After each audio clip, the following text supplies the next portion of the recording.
Number 3, 1 Thessalonians, chapter number 3. Good news, we got the tracks on its way.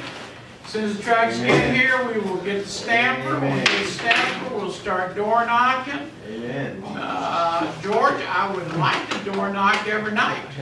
And I want to door knock every night and hit it for about a month. And after the sun's gone down, we grab a bite to eat, and we go hit it. No problem. Let's see what we can stir up. Amen. We'll pick up the ones that need to be picked up and so forth. Sounds good. So I'm excited about it. Yeah, sounds like a plan. Amen. Yeah, we gotta do something, right? Amen. Let's get to it. Let's get to it. Let's just stop sitting around. Let's do something. No, that's right. It's time to move around. All right, you ready, Sal? It's already recording. Stop it and start again. Here we go. 1 Thessalonians chapter 3. 1 Thessalonians chapter number 3. He said, "Wherefore, when we could no longer forbear, we thought it good to be left at Athens alone." Paul again is writing the Thessalonian church, yes. Is it recorded now? The alarm's going off. It's going on over there in the front. They're setting it off. That's two separate alarms. So Paul says, we could no longer forbear. You know what that means? We couldn't put up with it anymore. You ever been someplace and you just got to the point where you just said, I can't take it no more. I cannot take it. I mean, I can't handle it. I mean, I can no longer forbear. And because I can no longer forbear, I'll tell you what I'm going to do. We thought it good. We thought about it. Prayed about it. Got a hold of God. And God said to be left alone at Athens.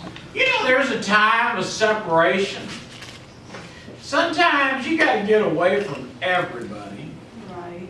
And you just got to say, hey,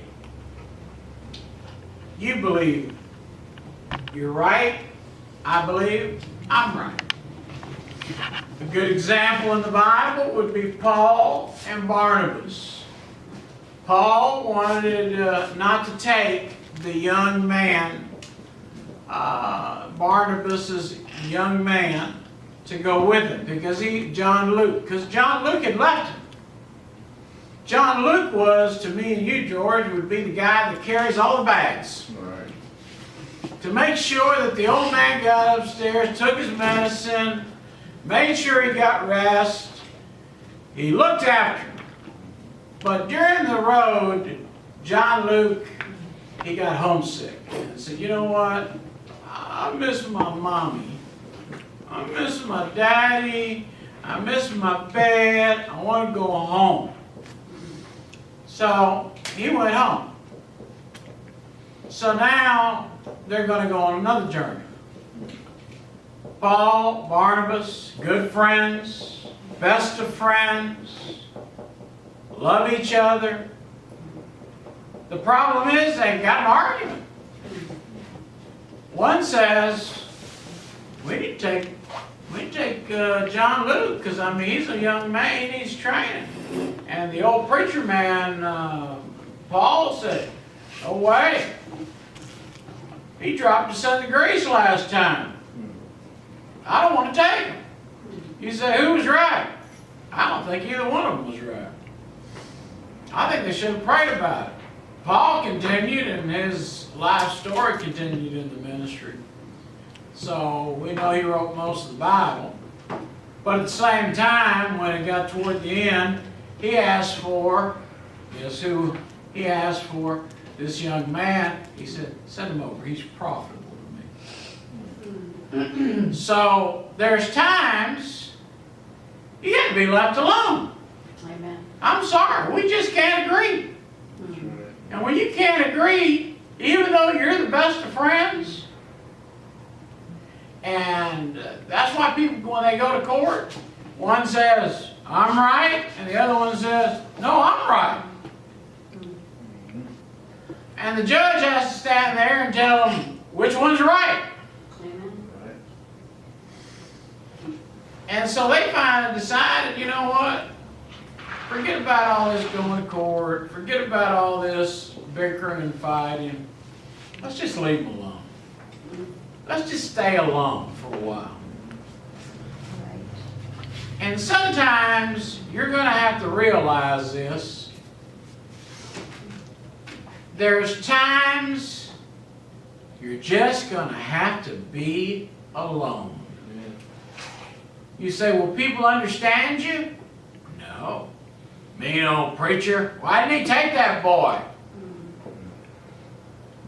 Stupid preacher. Why did he insist on taking that boy? Who was right?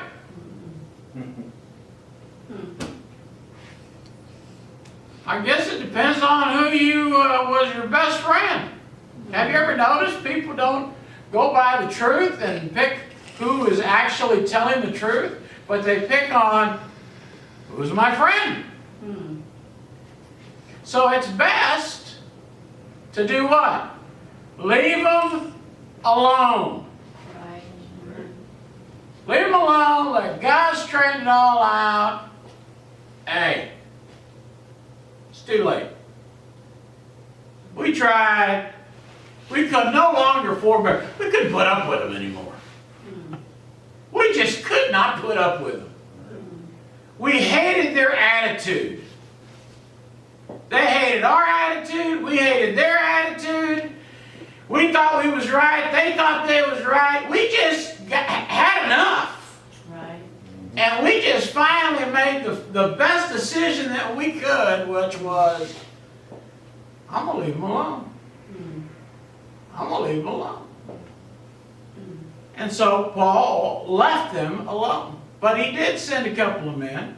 He said, Timothy, our brother and the minister of God, and our fellow laborer in the gospel of Christ, to establish you and to comfort you concerning your faith. Paul says, listen, we're not going to leave you empty-handed. We're going to send a couple of brothers. They're going to go over there. They're going to try to be a blessing. They're going to try to be a help.